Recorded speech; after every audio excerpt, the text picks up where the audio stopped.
we really want to encourage you to ask questions. My colleague Azola is here and she is managing the chat column. And it's really, it's always great to have your questions, and the panelists will answer your questions sort of just after 3 in the session. I also just want to tell you a little bit about the career service. You may not know that we're a free service to UCT students. If you haven't used us, there is a website called My Career, which you already have a profile on because it pulls through from PeopleSoft. And we have a whole lot of resources also on our Vula site, which you can actually access on the Vula landing page. And we really want to encourage you that if, as a result of this talk, you want to discuss your options and you want to target something specific, or if you want help with applications, we have resources on interviews, on CVs, and we have advisors that you can also meet with and book appointments with online. And Azola will be posting that sort of information during the course of the afternoon. Right, so you're all very welcome, and I'd like our panelists to switch on their screens, their cameras, so we can see you. And I'm just going to start off by just introducing briefly. They're going to tell you a lot more about themselves. So welcome, Jenifer, Naledi, and Ben. Just briefly, Jenifer has a BPhil in Sustainable Development, and she's a project leader for ecological infrastructure for water security. And we welcome Jenifer. She's studied at Stellenbosch, and your profile said the University of PE. Jenifer, so I don't know if that's now NNMU. So that's correct. But you're very welcome, and it's great to have variety in our panelists. Naledi is sort of a bit of a half-half in terms of the fact that she started her academic career at UCT with an undergraduate and honours in geology. And then you've studied at Germany, NNMU, WITS, and has done business administration at WITS. And Naledi is a senior consultant geologist at SLR Consulting, and we're really looking forward to hearing more about that. And then last but not least, Ben is our true blue UCT graduate with an undergraduate master's in civil engineering at UCT. So welcome, Ben. And Ben, some of his work has a focus in sustainable drainage systems and using water-sensitive urban design principles. So we're really looking forward to hearing all about that. If you've just joined us, just a reminder to switch off your mic, because your background noise also just affects us hearing what the panelists say. Right, so without any further ado, welcome to the 3 of you, and I'm very much looking forward to hearing, I think it's really exciting that we have such an interdisciplinary panel, which I think is really going to add huge richness to this conversation. It is exactly that, so I will be asking some questions. So I'm going to just start, maybe let's start with Naledi. If you could just give a very brief just account of your career journey, like what you've studied, the jobs you've had, just run us through, and we're going to do that for everyone, starting with Naledi. Go for it, Naledi. Cool. Yeah, well, thank you, Ingrid, for having me. I think, yeah, I'm really pleased. It's one of my first being part of these panels. You've touched on my academic background. I think you've covered it quite well. I started my journey, it's been a while, in 2006-07 at UCT. I did my BSc in geology. I did my master's, my honors in 2010, and then I followed up with my master's in geology at the Nelson Mandela University. And as part of that, as you've hinted, I got an opportunity to go on an exchange program abroad. I got an opportunity to work in transdisciplinary teams, because what I found over there, they don't really work in silos. I really enjoyed that. Then I came back, and then more recently, I topped off my experience with a postgraduate diploma in business administration. I've had a diverse career as well, but mostly in the engineering and environmental space. I started my career back in 2013 at Oricon, now called Zutari, as an engineering geologist. yeah, we did a lot of geotechnical investigations for a lot of large sort of bulk capital project structures. So it could be a dam, it could be a power line, it could be a road. So we were able to land our geological training in those various structures. And then mid-2016, I decided to change things and apply my skill in a different field. So then I went into environmental consulting. I joined ERM, leader in sustainability offerings, where I worked as part of the contaminated land management team. We work, I mean, the word is self-explanatory. A lot of, so it could be oil and gas, it could be manufacturing. So our sort of role was to track and monitor and remediate, if required, the sort of contamination that has been released to the environment. And then more recently, so as recent as the 1st of October, I've joined SLR, where I'm working in a similar space in the management of contaminated land, but I've taken more of a senior role and more a project management role, where I'm now applying, running my projects, and I'm hoping to assist and mentor more upcoming junior consultants in my organization. Wow, thank you.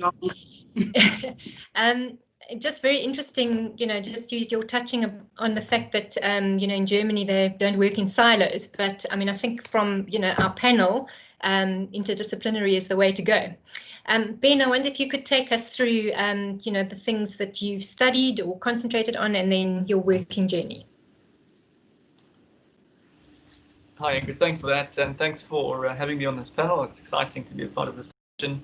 And brief background for me: I was born in KwaZulu-Natal, in the Midlands area, which is a farming area, and I completed my high school career in Pietermaritzburg at a school called St. Charles College, and then I actually enrolled initially at UKZN as an agricultural engineer. I did my first 2 years there, and in my second year I transferred to civil engineering. And in my second year, my family moved to the Cape, and so I transferred from there to UCT at the start of my third year, and then I finished my undergraduate studies at UCT.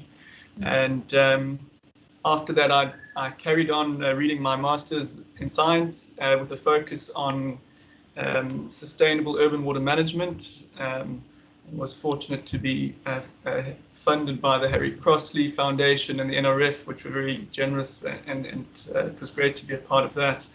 And towards the end of my studies, one of my colleagues, who was actually doing his master's at the time, approached me and said there was a local company called JG Africa that was looking for an engineer with my sort of skill set. And I arranged for an interview with two of the directors there, and they fortunately were, I matched what they needed. And so about 3 months later, after finishing my master's, I started at JG Africa, and I've been with them now for the last almost 4.5 years. And so they've been my first company, and I've stayed with them, and it's been great to be a part of that dynamic company. Thank you. So, and apologies, I didn't know about the UKZN link, so not entirely true blue UCT, but anyway, it brings, we've got lots of institutions represented, so it's great. Thanks for that, Ben. Jenifer, what about you? Thanks so much, Ingrid. Yeah, it's great to be here. Thanks for the invite. Yeah, I grew up in the Eastern Cape, born and bred there. Studied at the University of Port Elizabeth at the time. This was still in the late 90s. So I'm feeling very old today. It's currently the Nelson Mandela Metropolitan University. I did my Bachelor of Science there with majors in botany and microbiology. When I finished studying, I was at a bit of a crossroads in my life, and I wanted to do something where I'm not stuck in a laboratory, which was going to be the options if I stayed in microbiology. And I remember my dad asking me at some point, so what exactly are you going to do with this botany thing that you're studying again? and I said, no, but I love being outside and I love being in nature. And so one of my mentors at the time advised me to look at starting to work first and then continue studying and figure out sort of where I fit in and what I want to do. I started working immediately about a year after that. And I worked at the Hunters Irrigation Board, that's in the Eastern Cape. And they were implementing the Working for Water project. And I started there as a project manager, which was awesome for me because I got to be outside and I got to start to apply what I studied. I spent about 4 years there. And during that time, one of my mentors, Dr. Shirley Pierce-Cowling, was working with me when I was based in St. Francis Bay. And I said to her, one of the things that I'm interested in is sustainability. And we started talking about, is that something I would be interested in studying? And at the time, the University of Stellenbosch was offering a course around that. So I enrolled in that and I found it incredibly useful, just because it's looking at transdisciplinary approaches and really starting to look at the triple bottom line. So I did that, and subsequent to that, I started working within the Working for Wetlands program, which looks at rehabilitation of wetlands areas across South Africa. And I was based in the Western Cape at the time, working with the Northern Cape and in the Western Cape on those projects. And I was based within SANBI, the South African National Biodiversity Institute. I spent some time there, and then I got interested in landscape conservation. So I joined the Western Cape Nature Conservation Board, or Cape Nature as it's known. And I spent quite a few years at Cape Nature doing landscape conservation, focusing on World Heritage sites, large landscape initiatives that look at really creating links across the landscape, like biodiversity corridors, etc. And then life happened.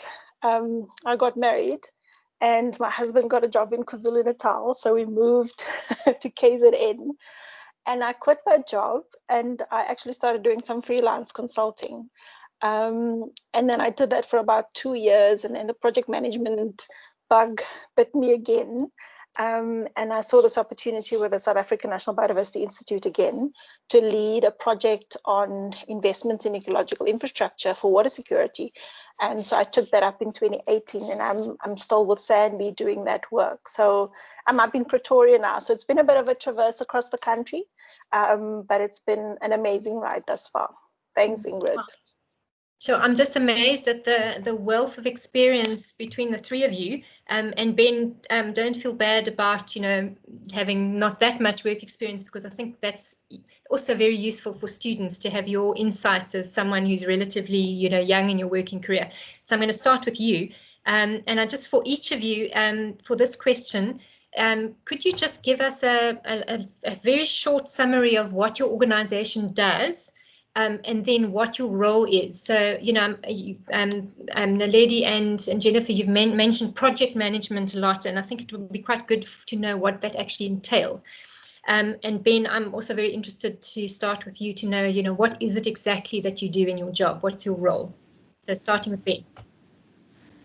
Yeah, thanks for that, Ingrid. So my company that I work for, JG Africa, is a consulting firm that focuses or deals with the fields of civil and structural engineering, as well as environmental services. And there are 25 divisions in our companies, and we have offices, a number of offices throughout the country, as well as some smaller offices in Mozambique and Lesotho.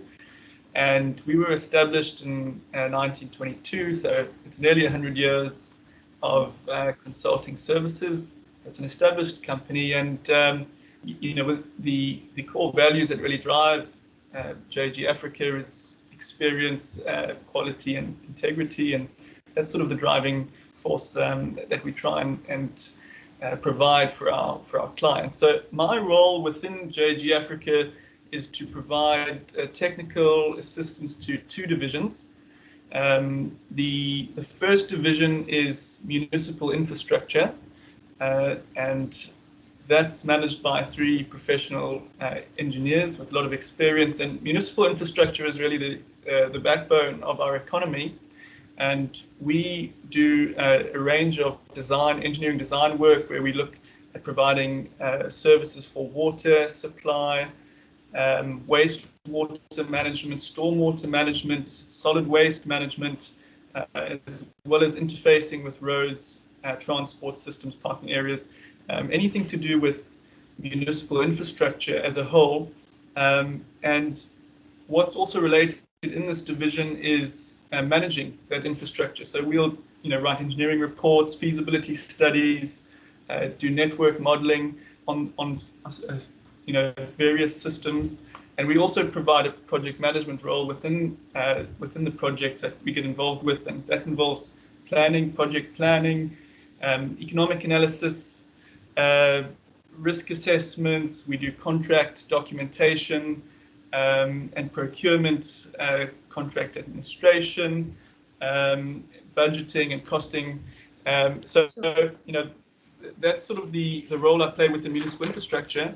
And the other division that I also provide assistance to is the sustainability division. And this has a slightly different emphasis, and it leans more towards the science, environmental science field. And there we help companies transition into business greening and sustainability, and generally work with water, energy, and solid waste, and provide resource efficiency and cleaner production options. As a division, they also can provide the more traditional environmental science services such as EIAs, environmental impact assessments, and contamination and remediation studies. But I sort of sit in those two divisions and provide technical assistance to both of them as and when projects arise. And engineers are essentially problem solvers, and so no two projects are ever the same, and there's always new challenges to deal with and to overcome. And so it's quite a stimulating environment to be a part of, and it's also quite a humbling environment because you're always learning a lot. You always realize it's a long way to go, and there's so much more out there to learn. So it's a wonderful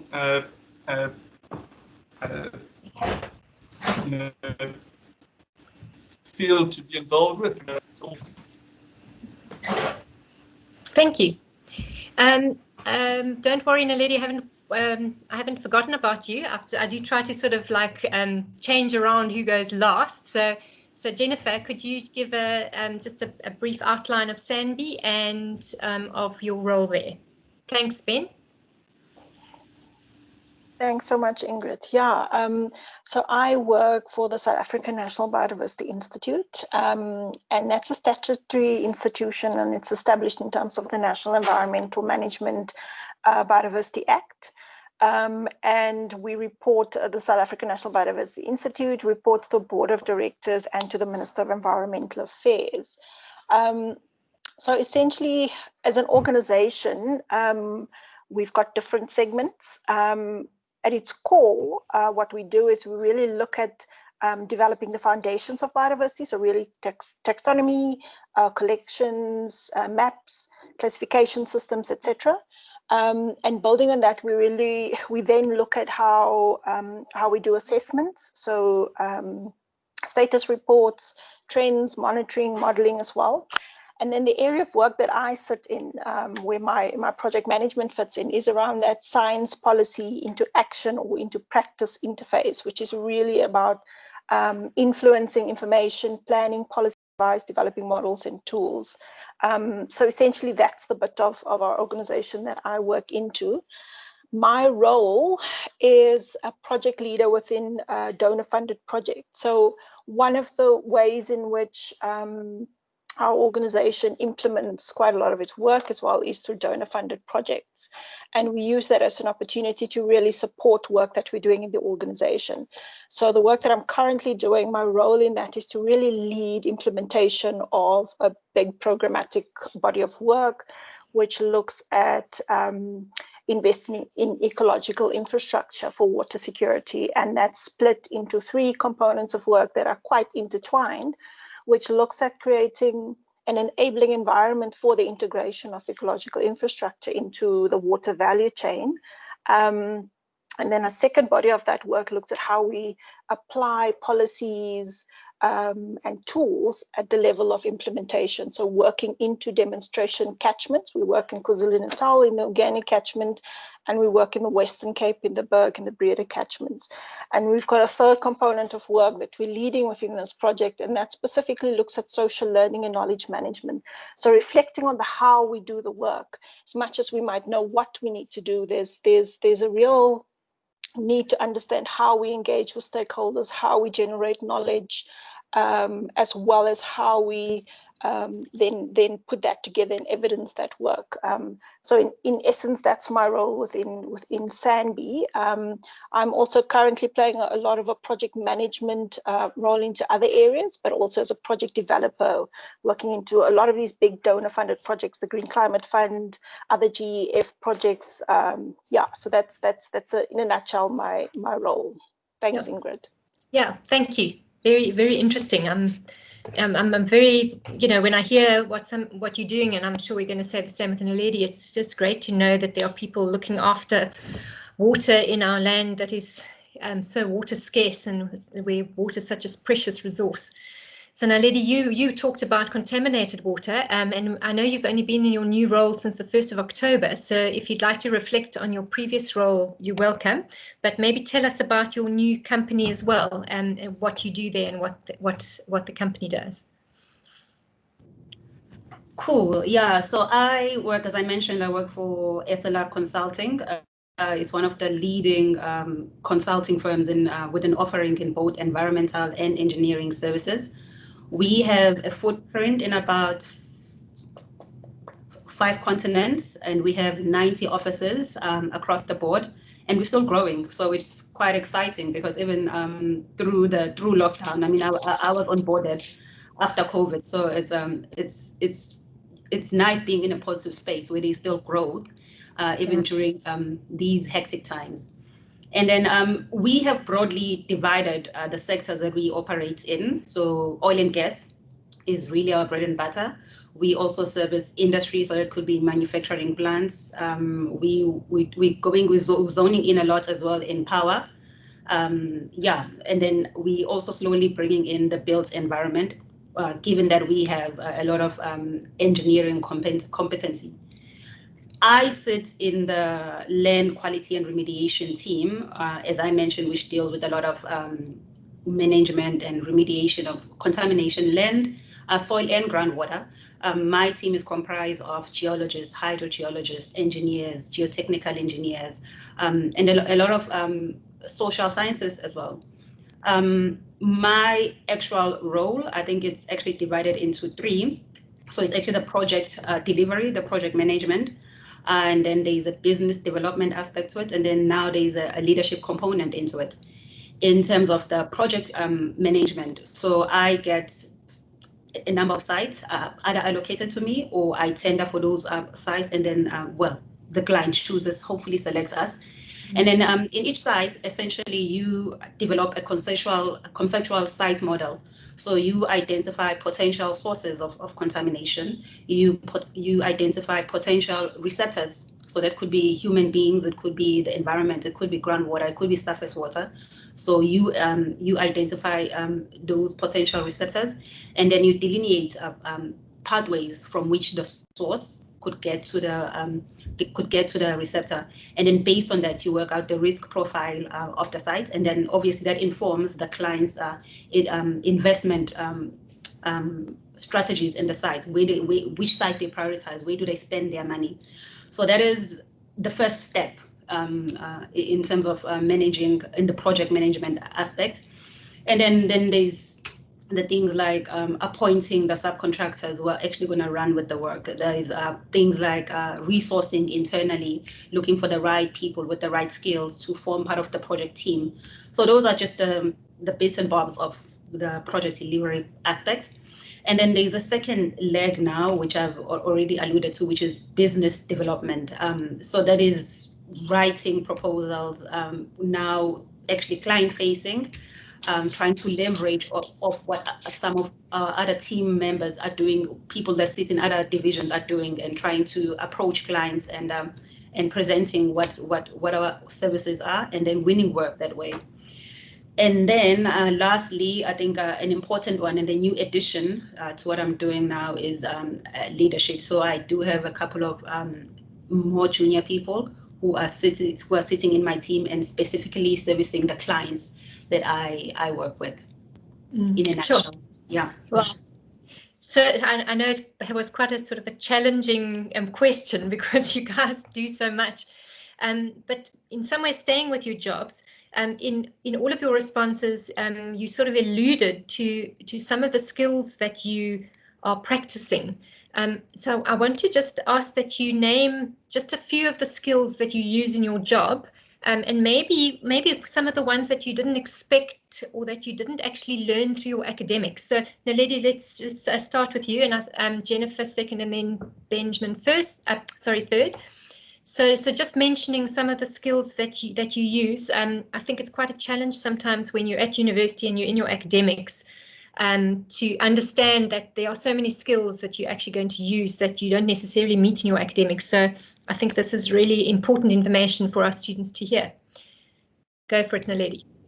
Yeah, so I think for me, especially coming from geosciences, which can be a very, sometimes can be a very theoretical qualification, depends. Some universities have done a lot of work in making it as applied as possible to the world that we live in. So for me, what was critical was learning project management, which is why later in the years, I think 2017, I decided to enroll for a postgraduate diploma in business administration, because I sort of identified that gap in my skill sets. When I started studying, I thought I was going to be a geologist. I'm going to run around looking for minerals with my hard hats and my geological hammer. But then the world changed after that. Those sort of jobs were not available. So we had to be agile. And I found myself in this consulting space. But then, as I mentioned, in consulting, what is really key is project management, being able to look at those budgets, manage those budgets, work with a lot of teams, bring together teams. So there was a huge gap, a learning gap that I had to fill up. Yeah. Sure. Wow. And I mean, some that you didn't mention that you mentioned in your role were things like writing proposals, which I'm sure is a skill you don't think you're going to be doing when you're studying. Jenifer. Yeah, thanks, Ingrid. Yeah, similarly to what Naledi raised, project management for me is quite key. I think where I spend most of my time these days is around communication. Really, I use that a lot, as well as problem solving and negotiation, which is not what you learn in a science degree and I picked some of that up when we were doing sustainable development, but I think that's probably where most of my time and energy goes in. And really just being aware of how the landscape has changed and being able to be intuitive around that. A lot of stakeholder engagement. I work with different entities, different groups of people, and you really have to apply those communication skills and really be able to understand and put yourself in other people's shoes, and then be able to work from that point. Something key also is being able to see where people are. So working from where people are and really bringing them along. So it's really listening very carefully. I think one of the key things in my work that I've had to pay attention to is active listening, to genuinely listen and hear what people are saying, and being able to bring that into the work that you do on a daily basis. Yeah, sure. Thanks, Ingrid. So a lot of what, they were previously known as soft skills, but yes. Are actually being renamed as essential skills. So we'll get back to those. So Ben, you're welcome to repeat any that you've heard or add some. Yeah, thanks, Ingrid.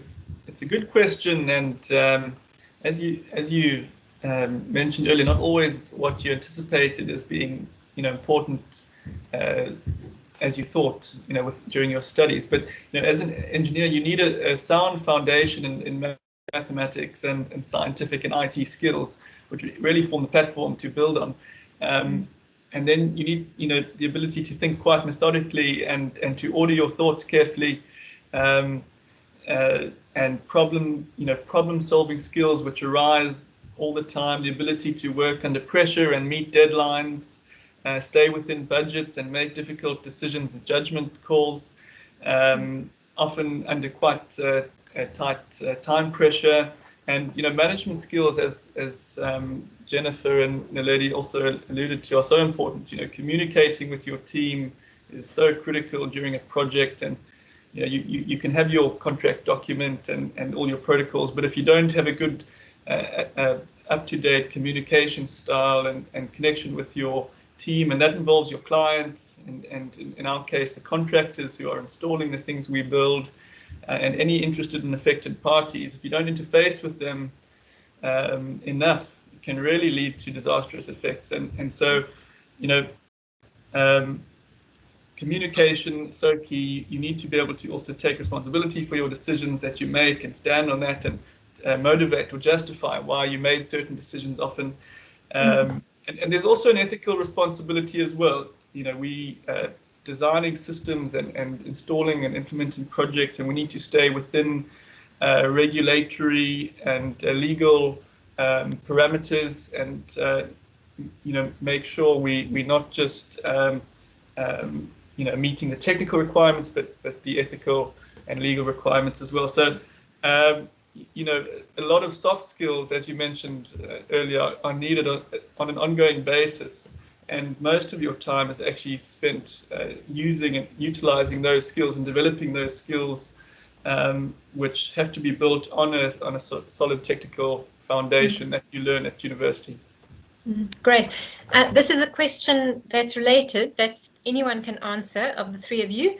I'm just wondering if you have suggestions of how students can develop some of the skills you've mentioned while they're still studying. Any ideas, or maybe examples of how you developed some of these skills while you were studying in areas outside your academics? So for me, I don't know if it's still the case today, but I really wish I had taken advantage of opportunities that were available at UCT at the time. I know there was a Toastmasters club back then. So for communication, I wish I had joined it. I know back in the day there was a UCT debating club. So I wish I had, because sometimes standing in front of people, as Ben has alluded, and just defending your position is not easy. And I really wish I had taken advantage of UCT's Writing and Development Center, I think it was called back in the day, because there's a lot of, in what we do, there's a lot of reporting that comes in. My first report when I started working came back red when it was reviewed by my line manager. So I wish I had taken advantage of those opportunities. Sure. Okay, anything to add, Benjamin or Jenifer? Jenifer? Yeah, thanks, Ingrid. Yeah, I have similar sentiments to what Naledi raised. I think there's a lot of opportunities at university that you wouldn't think would need to be applied in your work life. And I think back to being a science student, and you think about, you're going to be outside, you're not going to have to deal with people, you're going to be out there in the bush having fun, but it's the reality is you work more with people than you work in your natural environment. And I think that for me, learning about communication, listening, really being able to read social cues and understanding settings that you're moving into, understanding the context that you're working into, those are very key things. And I think if I'm thinking back to being a student, I would have looked at those opportunities at university. But also another key thing for me was having mentors to help guide you through that. That for me was quite useful, having a couple of people very early on in my career that were guiding and mentoring, and that were posing questions to me that I might not have thought of myself. But that was very useful in sort of shaping how I started to work and how I engaged in those social spaces. Yeah, great. Before Ben starts with his response, Naledi, I just also want to add that the Toastmasters Club is alive and well. And Azola, who is with us as one of our staff members, they actually have just approached us, and Azola will be doing a talk for them from our office. So that in the next week. So it's just funny you should mention them. Ben, do you have anything to add? Well, not too much to add. I think Naledi and Jenifer have really brought insightful comments. I just remember being terrified of public speaking. in varsity and getting stage fright and things like that. And what I found is just with time and with practice, you can overcome those things. And being a part of something like the Toastmasters would have been very helpful for me, just to get a time and experience in front of a crowd or speaking to people. So that was the one thing that I really had to work on and develop after my undergrad. And the other thing, in engineering particularly, you don't write much. And I was very poor at actually writing. And I had to develop that skill during my master's. And one of the best benefits that I feel I got from doing a master's was learning how to write. And one way to possibly combat that during the undergrad, if you are in the STEM field, is to take some more humanities-based courses to learn how to write and collect your thoughts and concisely communicate that, because it's much more difficult than it sounds, particularly technical and academic writing. So those are just some thoughts to add. Sure. Very, very interesting inputs, everybody. Thank you. Just a reminder to everybody to put your questions in the chat. And I see that there has one that's come up already. I actually think I'm going to wait with my last questions that I provided for the three speakers and maybe go straight into questions. And if there's a lull, I'll go back to my questions. So this looks as if it's all for Ben. Are there internship programs or shadowing opportunities being run for the upcoming summer or winter vacation breaks? Possibly to everybody, what soft and hard skills have helped you most in consulting? And then a third question, is it possible to start a hydrology consulting business straight out of university? What advice would you give to such ventures? So if any of you want to comment on any of those three questions, the internships, the soft and hard skills, I think we've mentioned quite a few of them already, so maybe that came up, that might have actually been posted before that question was answered. And then, is it possible to start any consulting or hydrology consulting straight from university? Ben? Yeah, just thanks for that question. Those are good questions to ask. And in terms of internship and programs, that most companies, I know certainly our company does have programs to enable students busy with their undergraduate studies or postgraduate studies to come and work for their vacations. And that's one of the areas that I probably could have done better at while I was studying, because when you get some real life experience and on-the-job experience, you can't really learn that in a theoretical way. You have to actually jump in and do it practically. There's no really a real shortcut to that. So it's very important to get that internship or job shadowing experience. Is very helpful. And there are, most companies, or many companies, at least in the engineering field, facilitate that. And I would just recommend being proactive. Approach the companies that you think align with what you're looking for, and just ask. The worst thing that they can say is no, we don't, and just put yourself out there. Just a plug before the others of you, for anyone who's wanting to approach companies, we help students a lot to do that, and in terms of ways of networking. So you're welcome to also consult with us. Anyone want to respond about the starting a hydrology consulting business straight out of university? Jenifer? Yeah, thanks. But my response is more to the opportunities around internships. Currently, the South African National Biodiversity Institute actually put out a call for research assistants, and that's work that we'll do over the next couple of months up until the end of March. And this is really part of government's response to the COVID lockdown, and really trying to look at how do we stimulate the economy again, but recognizing that there's a lot of young people, students, that are out of work or that are looking for opportunities. So we've set out a call where students can register, or students that have finished their studies can register on our research assistance database, and then be able to really look at those opportunities there. We've just gone through a round now, and we'll probably go through another set in the next while. But I would really encourage the students to register on that database at the South African National Biodiversity Institute, and you can go onto our website. But there are quite a bit of opportunities around that. Yeah, so I just wanted to respond to that. Thanks. Super. Anyone want to take the consulting straight out of university? Naledi, thanks. Yeah, so I guess, I mean, it's a lazy answer, but it depends. I think the world is full of a lot of people who created their companies straight out of varsity, who did not finish varsity and started their companies, the Elon Musks, the Steve Jobs. So it's possible. But in terms of hydrogeology and just water services as an offering, it also depends on the actual service that you want to offer and the scale. I think in my previous role, the company that I worked for was started by the partner there and his friends out of Rhodes, and then they just started doing basic assessments, and then they were eventually bought out by a global player. So it depends on the scale. So if you want to do basic water quality assessments on a bunch of boreholes in the Karoo, that is feasible. It's uncomplicated. It's relatively easy to ease into.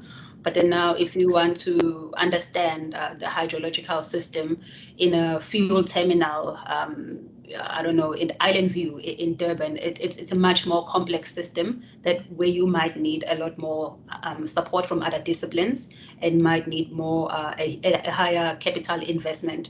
And also in this industry, there's also a lot of not word of mouth, but people know each other. So you do need to spend some time building. So if you want to do it out of varsity, so start now, go network, go to join Nicola, join SAIC, join EXA, be part of those conversations, shadow people just to get your name out there, and then you scale it accordingly to what you can offer straight out of varsity. Thank you. This is a question that I don't think is necessarily specific to consulting firms, but the question is, how flexible are consulting firms with changing interests of an employee or someone who's not sure about where they would like to be placed? How have you managed to communicate to your employer your changing interests and ask for space to employ them? To explore them. Naledi? That's a very good question. It's a very tricky one.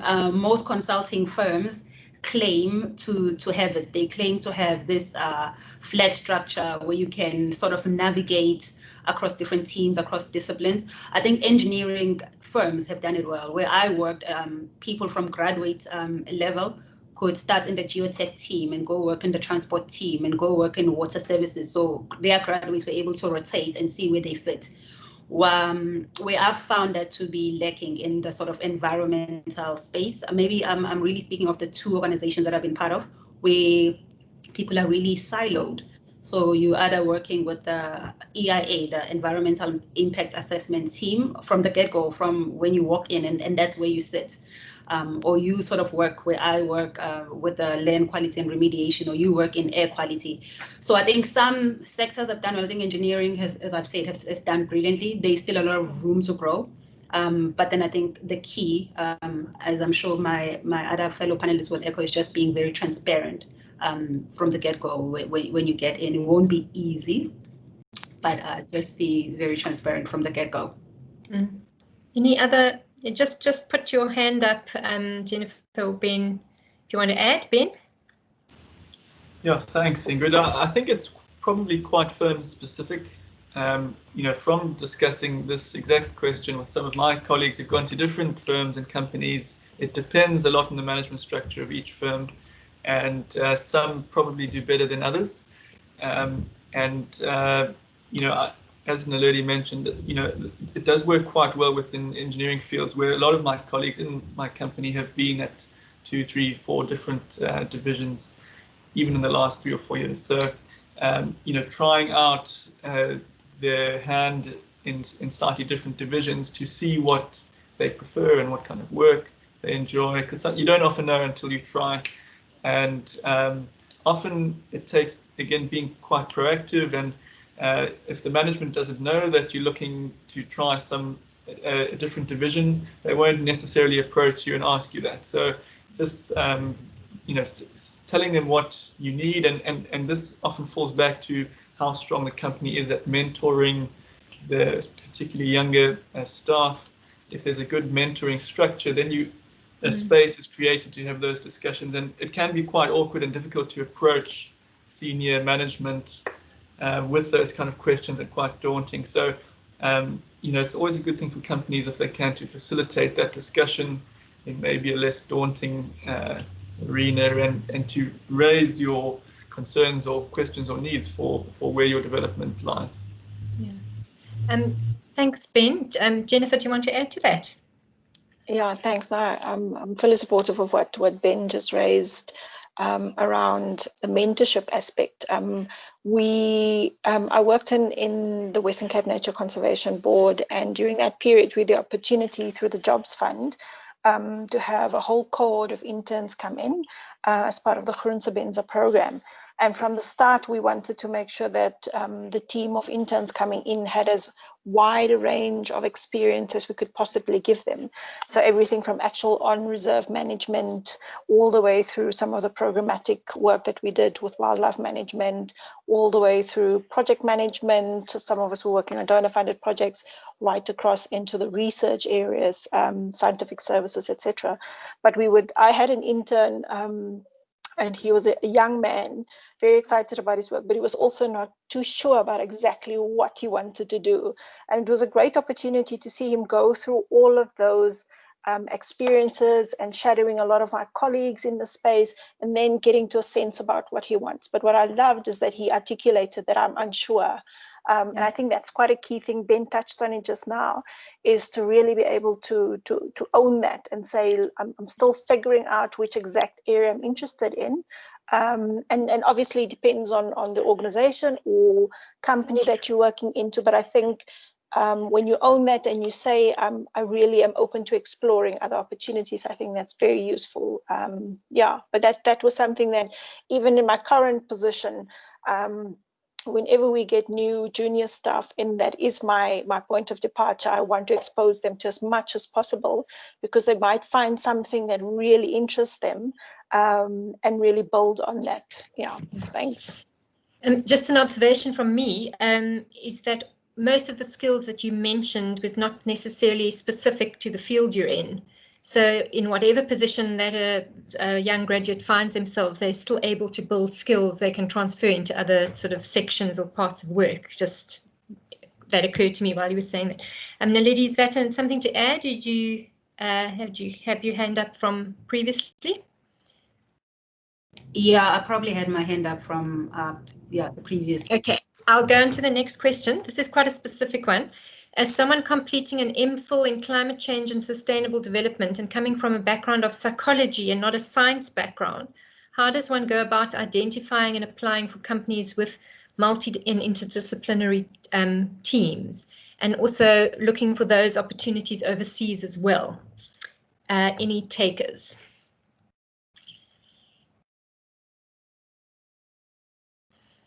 I suppose quite a tough question to ask with a science panel, but Jenifer.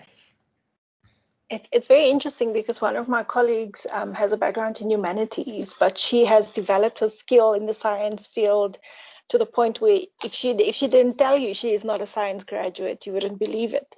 So I think don't be daunted by the fact that you're working into a science field.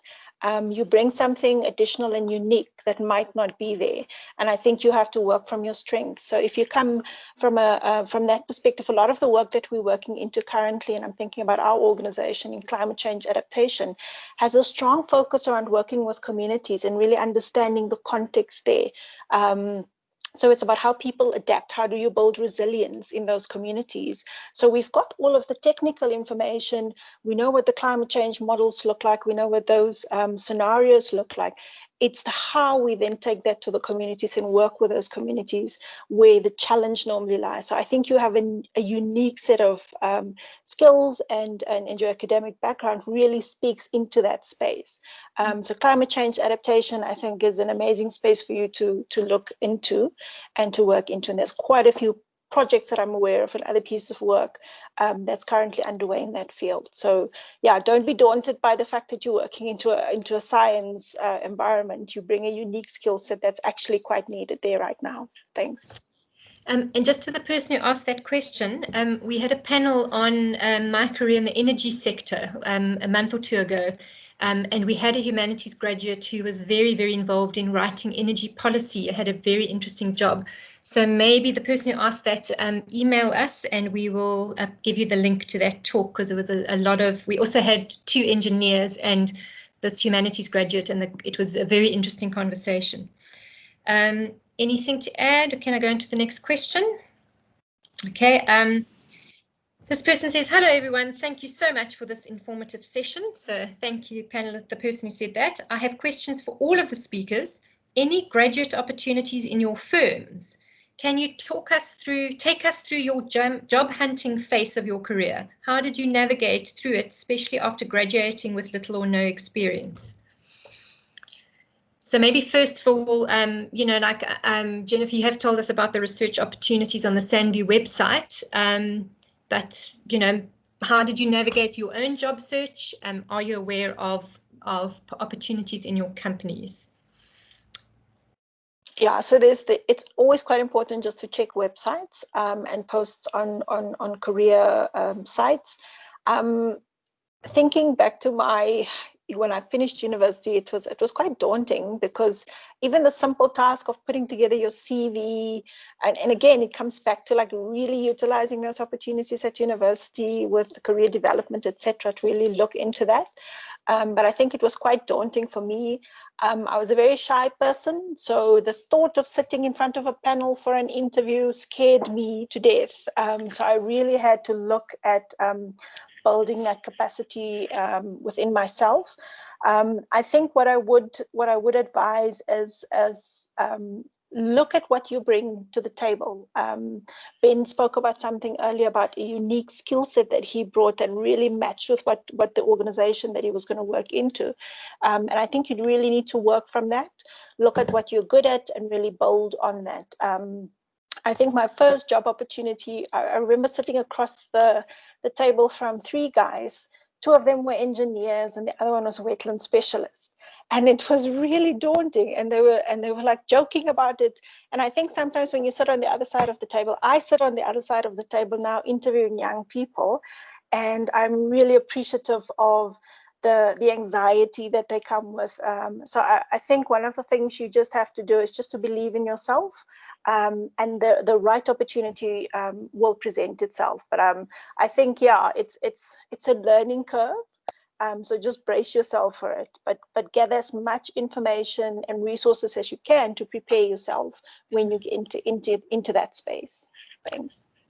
Before Ben and Naledi add to that, just for all those present, if you haven't had dealings with the career service, we've just had a mock interview program where students could be given practice interviews by employers, and 2 of our contract careers advisors are previous HR specialists with a lot of experience. So if you want a mock interview, you can request one from us. And also just in terms of talking through your opportunities and what you apply for, that's the career service offers that support for you, for all UCT students. So we really encourage you to use us. That's what we're there for. We're not doing you a favor. It's our job and we love it. So we'd love you to contact us. And we also have a Finding Work webinar series that's on at the moment. So link up with that. It gives you everything from CVs, interview skills, articulating your skills and networking. So there's Azola has put the link in the chat. Naledi and Ben, do you want to add to the job hunting and the question that's just been? Ben? Well, thanks, Ingrid. Just to the first question, graduate opportunities, a good generic place to start is applying for bursaries, while you're studying. And you don't have to do it from the outset. A lot of my colleagues got bursaries in their third and fourth years. And then that gives you a direct in for a company once you graduate. So that's quite a good generic way that a lot of engineers use. I'm not too sure what it's like in the other STEM fields, but for engineering, that's a very good way to align yourself with a company. In terms of job hunting after that, my opportunity came through quite an unexpected route, just from a conversation I had with one of my colleagues I met while I was studying. So you're not always sure how it's going to arise or what opportunities will arise, but just important to build strong relationships with the people you're at or with at the time, and often unexpected things can pop up. Just before Naledi adds her bit, sorry, as you were taking your breath, Naledi, just a reminder to everyone to fill in our feedback form. We very much value your feedback about this event, and we always try to improve for our next event. So we really do use your feedback, so please fill that in just in case you nip off. Naledi, sorry to interrupt. Carry on. It's fine. So for me, my experience really morphs into something that Jenifer mentioned early, which is really about job shadowing. But as a start, I think I would really encourage each and every one of you guys, if you can, join the student charter of whatever discipline you are in. So if you are a geologist, join the student charter of the Geological Society of South Africa. That's a great platform to network. So how I got my job, I went to a career fair hosted by the Geological Society of South Africa. And then there was a guy presenting. And then after his presentation, I asked to shadow him.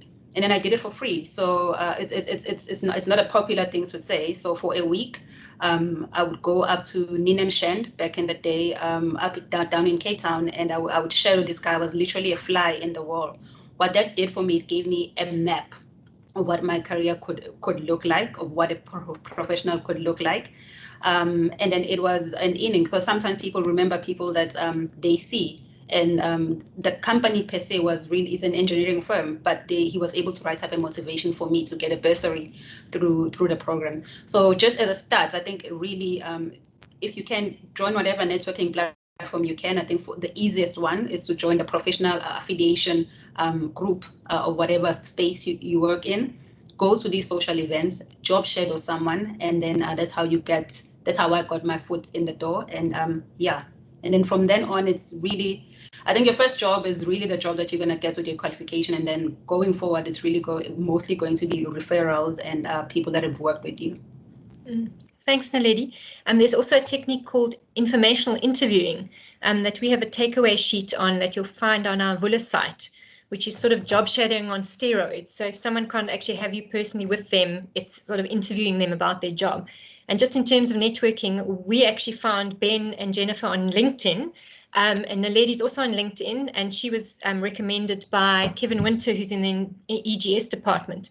So LinkedIn is also a great networking tool. And just by the way, one of our Finding Work series is about LinkedIn and networking. So we'd love you to join. We have a last question, and then we're going to finish off. This one is quite a simple one. Who would you consider as stakeholders for a community project? Any takers? Naledi? Yeah, so I mean, it depends on the nature of the project, but so the actual community, the people that live in the community, it could be regulators, so the municipal authority, various municipal authorities that work in that space. And then it could be, then the rest could be project specific, who the client is, for an example. So that has been sort of the general model of the stakeholders that I deal with. Okay, great. Jenifer? Thanks. Yeah, similar to what Naledi raised. Yeah, I think it's very context specific. So depending on where your project is based and the kind of work that you're undertaking, that would sort of inform which stakeholders you're working with. I work in at a catchment scale in our demonstration areas. So that includes both traditional leadership, that would include local communities, would include government entities, catchment management agencies, water users associations, farmers associations, because those are all people that work and live in that landscape. So you really have to structure that according to what the context is that you're working into. And especially like in a water context, because we're talking about from catchment to coast. So looking all the way up from where you start working all the way across down to your receiving end, which is in our case, it's like our metropolitan municipalities of the city of Cape Town and eThekwini in KZN. So it really, it sometimes, it depends on the context and the scope of the work that you're doing. And sometimes there are very interesting stakeholders that you would not initially have thought of, that through those engagements that pop up and you start to work with business interests. And yeah, so there'll be some unusual suspects as well. But I think it really is in terms of the context that you're working into. Thanks. Yeah, and I can see that I'm sure those communication skills we've mentioned come in, are very, very important in community engagement. I'm always very sad when it comes, we try to commit to the time that we advertise the event for, but I think we could probably carry on for another half hour, but we won't. But I just really want to thank Naledi, Ben and Jenifer. It's been such an interesting conversation, and I think I'm definitely going away much richer in my knowledge, but I sort of in some ways feel we've only scratched the surface. So I'm hoping we've sort of stimulated that sort of curiosity in the students that have attended. And thank you so much for giving up your time. It's just, it's always so heartwarming to see professionals who are willing to come and give back to students. So thank you so, so much. And thank you everybody for attending. It was great to have your lovely questions. Please don't let this be the last time you connect with the Career Service. We're here to help you, and we'd love to hear from you. And thank you, Azola, for managing the chat. So without further ado, panelists, if you maybe just stay on so we can just say goodbye amongst ourselves, but everybody else, that's all for today. And thank you very much for attending. Thank you.